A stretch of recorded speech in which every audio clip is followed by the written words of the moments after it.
చేసుకోండి సార్.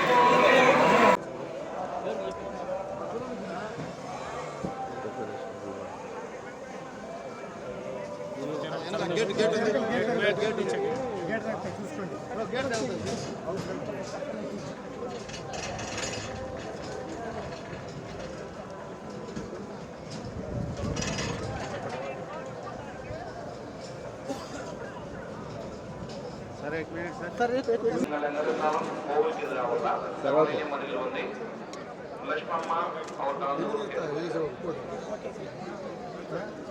ప్రసాద్ గారు మల్కాజ్గిరి ఈ రెస్టారెంట్ శ్రీవారి మీదుగా ఉన్న ప్రసార కేంద్రం వచ్చి మహేష్ గారు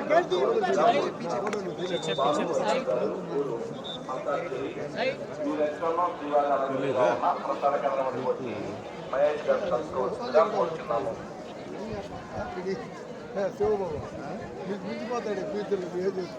బాలప్ప గారు అనంతపూర్ ఈ రెస్టారెంట్ శ్రీవారి మీదుగా ఉన్న ప్రసార కేంద్రం వద్దకు వచ్చి అంకన్న గారిని కలుసుకోవాల్సిందిగా కోరుచున్నాము. బాలప్ప గారు అనంతపూర్ ఈ రెస్టారెంట్ శ్రీవారి మీదుగా ఉన్న ప్రసార కేంద్రం వద్దకు వచ్చి అంకన్న గారిని కలుసుకోవాల్సిందిగా కోరుచున్నాము.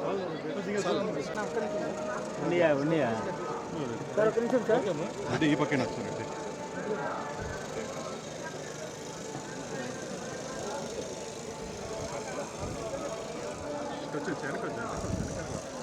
ఇంకా వెనకరా ఇంకా గేట్ తర్వాత గేట్ మమ్మ సెకండ్ నా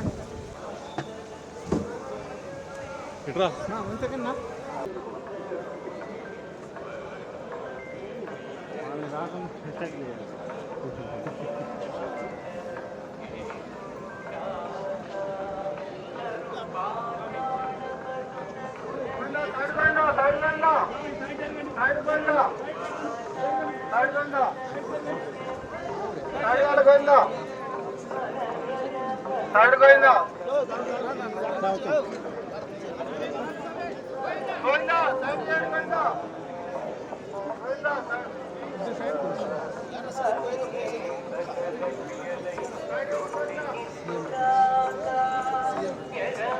సార్ ఇలా సార్ ఇట్లా సార్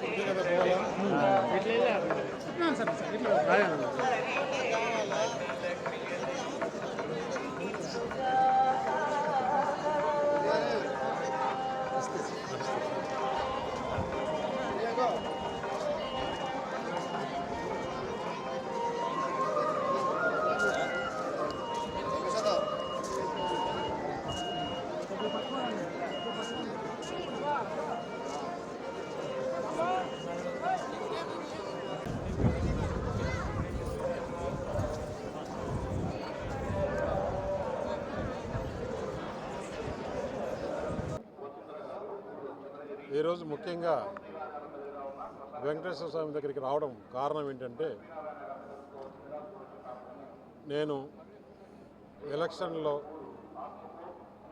నన్ను ఇంటర్వ్యూ చేసినప్పుడు కొన్ని ఛానల్లో ముఖ్యంగా TV9 5 ఎడిటర్స్ కానీ, ABN కానీ, NTV కానీ, ఈటీవీ కానీ ఇవన్నీ నన్ను ఇంటర్వ్యూ చేసినప్పుడు మీరు అనకాపల్లికి వస్తున్నారు, మరి ఏంటి విశాఖపట్నం స్టీల్ ప్లాంట్ సమస్య ఏం చేస్తారని నేను ఆ రోజు చాలా క్రిస్టల్ క్లియర్గా చెప్పాను.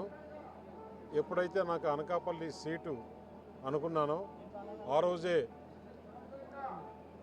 కేంద్రంలో పెద్దలతో మాట్లాడి అటు ప్రధానమంత్రి గారితో కానీ, అమిత్ షా గారితో కానీ, నడ్డా గారితో కానీ అక్కడ ఈ సమస్య ఉంది, ఈ సమస్య పరిష్కరిస్తే బాగుంటుంది, లేకుంటే ఇబ్బందిగా ఉంటుంది. ఎందుకంటే గత సంవత్సరాలుగా అది ఒక సెంటిమెంట్గా తయారైంది. దాదాపు 36 మంది అక్కడ ఈ స్టీల్ ప్లాంట్ కోసం మరణం చెందారు. కాబట్టి తప్పకుండా సెంటిమెంట్ ప్రజల్లో ఉంది అని చెప్పినప్పుడు నేను క్లియర్గా మీడియాకు చెప్పా, లేదు విశాఖపట్నం స్టీల్ ప్లాంటు RINL ఏదైతే ఉందో అది ప్రైవేటీకరణే కాదు ఆధునీకరణ దాంట్లో కూడా పోతాము అని చెప్పాను.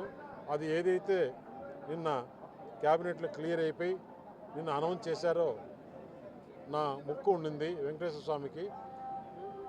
ఏదైతే విశాఖపట్నం స్టీల్ ప్లాంటు ఆధునీకరించబడుతుందో ప్రైవేటీకరణ ఆపి ఆ ముక్కు తీర్చుకోవడానికి ఈరోజు ఆ వెంకటేశ్వర స్వామిని దర్శించుకొని ఆయన ఆశీర్వాదం తీసుకొని ఆయన ఆశీర్వాదంతో ఆ ప్లాంటు మళ్ళీ లాభాల బాటలు పడి మంచి ఉపాధి అవకాశం కల్పించే విధంగా భారతదేశంలో నెంబర్ 1 ప్లాంట్గా వచ్చే విధంగా జరగాలి. అలాగే ఆ ప్లాంట్లో కూడా ఎలాంటి అవకతవకలు జరగకుండా మంచిగా జరిగి లాభాలు రావాలని ఉద్దేశంతో ఆ ప్లాంట్ గనులు కూడా రావాలని ఆ దేవుణ్ణి మరొకసారి వేడుకోవడం జరిగింది. ముఖ్యంగా ఈరోజు రావడానికి కారణం